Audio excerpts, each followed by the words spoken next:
एक असा देश ज्याने कधी अंतराळाकडे फक्त ताऱ्यांनी भरलेले आकाश म्हणून पाहिले, आज तोच भारत अंतराळाला आपले पुढचे भविष्य मानतो आहे. जग जेव्हा अब्जावधी डॉलर स्पेस रेसमध्ये खर्च करत होते, तेव्हा भारताने मर्यादित साधनांमध्ये अमर्याद स्वप्ने पाहिली.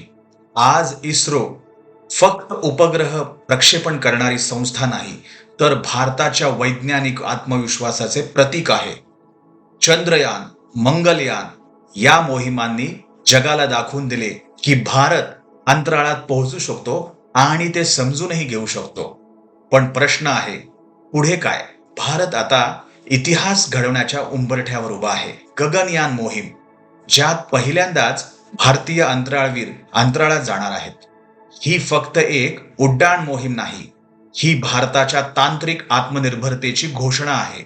जीवन संरक्षण प्रणाली, क्रू मॉड्यूल, पृथ्वीवर सुरक्षित परत येण्याचे तंत्रज्ञान, सगळे स्वदेशी.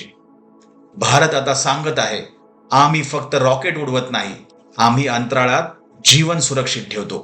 चंद्रयान 3ने भारताला चंद्राच्या इतिहासात अमर केले.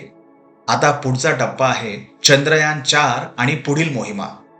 चंद्रावरून नमुने पृथ्वीवर आणणे आणि भविष्यात मानवी चंद्र मोहीम.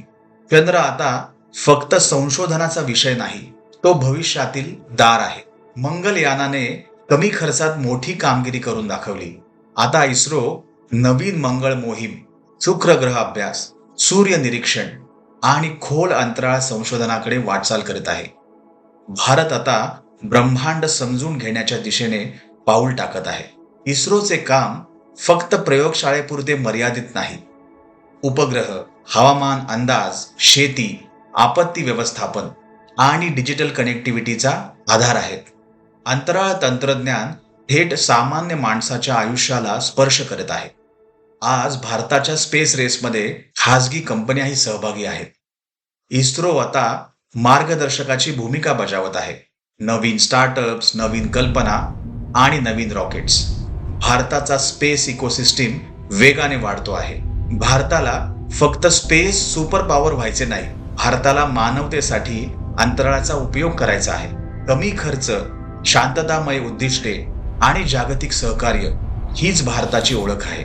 आज जेव्हा भारतीय रॉकेट अंतराळात झेपावते, तेव्हा ते फक्त यंत्र उडवत नाही, ते 140 कोटी स्वप्ने आकाशापलीकडे घेऊन जाते. भारताची स्पेस रेस संपलेली नाही, ती खऱ्या अर्थाने सुरू झालेली आहे.